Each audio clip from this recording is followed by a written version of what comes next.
Sir Kakinada పోర్ట్‌లో Pawan Kalyan గారు మంత్రితో వెళ్లి షీ ఈస్ ద షిప్ అని అన్నారు కదా సార్! అనే న్యూస్ వచ్చింది. సో, దానిపైన వైసీపీ నాయకులు పేర్ని నాని, అంబటి రాంబాబు గారు ప్రెస్ మీట్ పెట్టారు కదా సార్! సో, దాని గురించి అంటే ఏం మాట్లాడుతున్నారు దాని గురించి అని? ఇప్పుడు ఆంధ్రప్రదేశ్‌లో ఈ లేటెస్ట్‌గా బియ్యం పాలిటిక్స్ అంటే బియ్యం ఎగుమతి లేదా స్మగ్లింగ్ సంబంధించిన ఒక రాజకీయ ఇది నడుస్తుంది. ఆంధ్రప్రదేశ్లో ఏంటంటే ఎవ్రీ మంత్ కూడా ఏదో ఒక వివాదం నడుస్తూనే ఉంటుంది. లేటెస్ట్గా కాకినాడ పోర్ట్ బ్యాక్డ్రాప్లో ఒక బియ్యం స్మగ్లింగ్ అనే ఇది నడుస్తుంది. దీనికి ప్రధాన కారణం ఏంటంటే మొన్న పవన్ కళ్యాణ్ అక్కడికి వెళ్ళి తన మంత్రి అయిన నాదెండ్ల మనోహర్తో కలిసి వెళ్ళి అక్కడ ఆల్రెడీ కలెక్టర్ సీజ్ చేశాడు బియ్యాన్ని. అంటే బియ్యము స్మగ్ల్ అవుతుందని చెప్పి కలెక్టరు ఆపాడు. ఆ షిప్ని వీళ్ళు వెళ్ళి సందర్శించి పవన్ కళ్యాణ్ ఏంటంటే సీజ్ ద షిప్ని సీజ్ చేయండి అని ఒక సినిమా స్టైల్లో చెప్పాడు. అదంతా రికార్డ్ అయింది. అంటే అదంతా కూడా ఆర్గనైజ్డ్ షూట్ చేసినట్టు తెలిసింది. డ్రోన్ కెమెరాలు వాడారు, ఇతను మైక్ పెట్టుకున్నాడు పవన్ కళ్యాణ్. ఇవి కొంత ప్లాన్డ్గానే చేసినట్టుగా మనకు అర్థమవుతుంది. దాన్ని ఆల్రెడీ చెప్పుకున్నాం. దాని తర్వాత పవన్ కళ్యాణ్ అనేక ప్రశ్నలు, సందేహాలు అతనే లేవదీశాడు. నన్ను రావద్దని, నువ్వు వస్తే ఇక్కడ 10,000 మంది జీవితాలు ఉన్నాయని మెసేజ్లు వచ్చాయి, నన్ను రాకుండా అడ్డుకున్నారు, ఇప్పుడు కూడా షిప్లోకి పోనీయకుండా అడ్డుకుంటున్నారు, ఇవన్నీ ఆరోపించాడు. అట్లాగే అగర్వాల్ ఎవరు, తర్వాత మానస షిప్ ఎవరిది, ఇట్లాంటి ప్రశ్నలు కూడా ఆయన వేశాడని చెప్తున్నారు. సో దీని మీద ఆంధ్రజ్యోతి కూడా స్పందించి ఈ షిప్ని సీజ్ చేసే అధికారం పవన్ కళ్యాణ్కి లేదు. షిప్ని సీజ్ చేయాలంటే షిప్లో స్మగుల్డ్ గూడ్స్ ఉండాలి, బియ్యం స్మగుల్డ్ గూడ్స్ కిందికి రాదు. అట్లాగే షిప్లో ఏదన్నా నిర్ణయాలు తీసుకోవాలి, షిప్ని ఇట్లా ఆపాలంటే విదేశీ షిప్, అది స్టెల్లా ఎల్ అనే షిప్ పనామా దేశం నుంచి వస్తుంది. అది మన ఆఫ్రికన్ కంట్రీస్కి ఇక్కడ నుంచి బియ్యం ఎగుమతి చేస్తారు.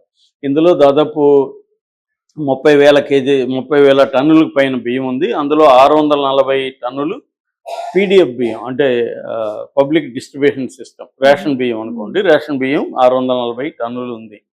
సో మిగతావి లీగల్గానే వాళ్ళకి ఏమీ ఇబ్బంది లేదు. సో ఈ పీడిఎఫ్ బియ్యం వెళ్తున్నది అనేది ఇక్కడ చర్చ, స్మగుల్ జరుగుతుందని.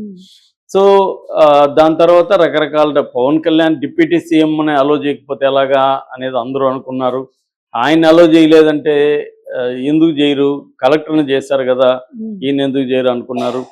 తర్వాత ఆయన్ని రాకుండా మెసేజ్లు పెట్టింది ఎవరో పవన్ కళ్యాణ్ చెప్పలేదు.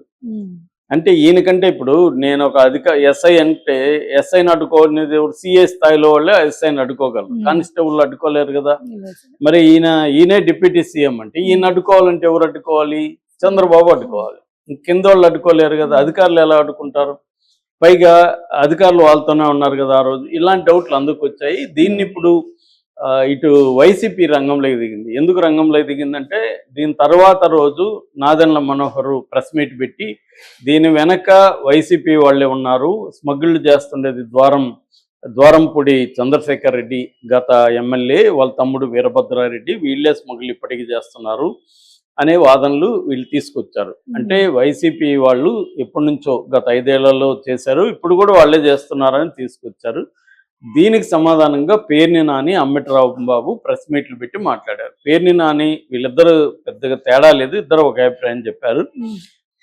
పేర్ని నాని బేస్ చేసుకుని నేను చెప్తున్నాను. సో పేర్ని నాని ఏం చెప్పాడంటే దీంట్లో ఆయన వచ్చింది మంచిదే, పవన్ కళ్యాణ్ ఇలాగా ఒక అక్రమ రవాణా జరుగుతున్నప్పుడు ఆపడానికి రావడం, దాన్ని పబ్లిక్లోకి తీసుకురావడం మంచిదే. కానీ ఇక్కడ అనేక అనుమానాలు మాకు ఉన్నాయి, ప్రశ్నలు ఉన్నాయి అనేది ఆయన అడిగాడు. అందులో ఆయన చెప్పింది ఏంటంటే మామూలుగా కన్ఫ్యూజన్లో ఉన్నారు, కాకినాడ పోర్టు అరబిందో వాళ్ళది, అరబిందో వాళ్ళు బలవంతంగా కాకినాడ పోర్టుని వేరే వాళ్ళ దగ్గర నుంచి తమ పేరు మీదకి రాసుకున్నారని కూడా ఈ నాదెండ్ల మనోహర్ ఆరోపించారు. ఈయన ఏం చెప్తున్నా అంటే పేర్నేనని అక్కడ 2 రకాల పోర్టులు ఉన్నాయి. ఒకటి యాంకరేజ్ పోర్టు, ఒక డీప్ వాటర్ పోర్టు. ఇది యాంకరేజ్ పోర్టులో జరిగింది. యాంకరేజ్ పోర్టు అరబిందోకి సంబంధం లేదు, అది స్టేట్ గవర్నమెంట్ ఆధ్వర్యంలో ఉంది. డీప్ వాటర్ పోర్టు అరబిందోది. సో అరబిందోది దానికి వైసీపీకి కూడా సంబంధం లేదు అని వాళ్ళు చెప్తున్నారు. ఎందుకంటే అరబిందో ఫార్మా వేరు. అరబిందో ఫార్మా ఏమో మన విజయసాయి రెడ్డి వాళ్ళ బ్రదర్ వాళ్ళది, అని శరత్ చంద్రారెడ్డి అని ఆ మధ్య లిక్కర్ కేసులో కూడా ఆయన పేరు వచ్చింది. అరబిందో ఫార్మా వేరు, అరబిందో రియాలిటీస్ వేరు. అరబిందో రియాలిటీలు తర్వాత ఔరో అని మార్చుకున్నారు కాబట్టి దానికి సంబంధం లేదు. నెంబర్ 1. నెంబర్ 2 ఏంది, ఇది పోర్ట్ ఎవరి ఆధ్వర్యంలో ఉంది? స్టేట్ గవర్నమెంట్ ఆధ్వర్యంలో ఉంది. యాంకరేజ్ పోర్ట్ స్టేట్ గవర్నమెంట్ ఆర్డర్లో ఆల్రెడీ సీజ్ చేశాడు కలెక్టర్ పోయి బియ్యాన్ని. సీజ్ చేసింది మళ్ళీ పోయి ఈయన సీజ్ చేయడం ఏంటి? ఆల్రెడీ వీళ్ళు మినిస్టర్ సీజ్ చేసినట్టు లాస్ట్ వీక్ వార్తలు వచ్చాయి. కలెక్టర్ సీజ్ చేశాడు, మళ్ళీ పవన్ కళ్యాణ్ పోయి కొత్తగా సీజ్ చేసేది ఏమీ లేదు. రెండవది, ఆ షిప్లోకి వెళ్ళాలంటే అనుమతించాల్సింది ఎవరు? ఇద్దరు. ఒకరు కస్టమ్స్ అధికారులు, 2 పోర్ట్ అథారిటీ. ఆ ఇద్దరు కూడా ఈయనతోనే ఉన్నారు. మరి అనుమతించలేదని వాళ్ళని కదా, వాళ్ళు అనుమతించకపోతే వాళ్ళు ఎందుకు మీతో కూడా వస్తారు? కాబట్టి దీంట్లో ఇంకా అనుమతించకపోవడం ఏముంది? లేదా నిన్ను అనుమతించద్దని చంద్రబాబు అన్నా చెప్పుండాలి, నీకంటే పై ఆయన కాబట్టి. లేదా నువ్వన్నా అబద్ధం చెప్తుండాలి. అనుమతించినా కూడా అనుమతించలేదని నువ్వన్నా అబద్ధం చెప్తుండాలి. ఇది మా డౌట్ అనేది ఆయన అడిగారు. నెంబర్ 1. నెంబర్ 2 ఏంటంటే, అసలు ఈయన వెళ్ళిన షిప్ ఏంటి? Stella L ship. కానీ అక్కడ ఇంకొక షిప్ ఉంది, దాని పేరు ఈ స్టెల్లా ఎల్ షిప్ లో 36 మంది 33,000 టన్నుల బియ్యాన్ని సప్లై చేస్తారు. 36 మంది కలిసి చేస్తున్నది. 36 మంది ఎక్స్పోర్టర్లు కలిసి చేస్తున్నారు. ఇంకొక షిప్ ఉంది, ఆ షిప్ ఎవరిదంటే పటాబి అగ్రో సంస్థ యజమాని కృష్ణారావు అలియాస్ శ్రీనివాస్. ఈ శ్రీనివాస్ ఎవరు అంటే ఆర్థిక మంత్రి వయ్యావల కేసు వియ్యంకుడు, అంటే వాళ్ళ కోడలి భర్త, కోడలి తండ్రి, కొడుకు మామగారు. ఆయన దాంట్లో 42,000కు పైన 42,500 టన్నుల బియ్యం ఉంది. మరి అది స్మగ్గులా కాదనేది ఈయన ఎందుకు వెళ్ళి ఆయన చేయలేదు అక్కడికి వెళ్ళి? సో ఇది క్లియర్గా ఏంటంటే ఏదో ఒక మసిబూసి వైసీపీ మీద రుద్దాలనే ప్లాన్తోనే పవన్ కళ్యాణ్ ఈ హడావిడి చేశాడు.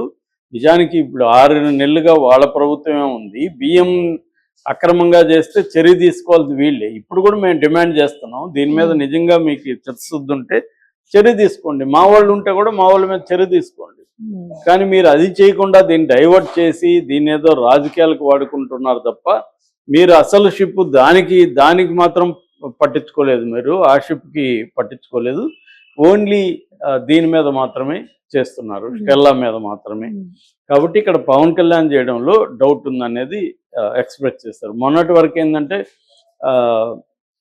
దీంట్లో అగర్వాల్ అనే ఆయన చేస్తున్నాడు. ఈ అగర్వాల్ వెనక ఈ ద్వారంపూడి వాళ్ళ బ్రదర్ వీరభద్రారెడ్డి ఉన్నాడనేది వార్త వీళ్ళు తీసుకొచ్చారు. సో కానీ వయ్యావల్ కేసు వాళ్ళ షిప్ ఉంది, ఆ షిప్ని వీళ్ళు ఎందుకు పట్టించుకోలేదు అనేది ప్రధానంగా వీళ్ళు ఆరోపిస్తున్నారు. అంటే జనరల్గా కామన్ పీపుల్కి కూడా మనకి ఈ డౌట్ అయితే వస్తుందన్నమాట. ఈ నైజీరియాకి షిప్ పేరు కెన్స్టార్ అనమాట, కెన్స్టార్ షిప్.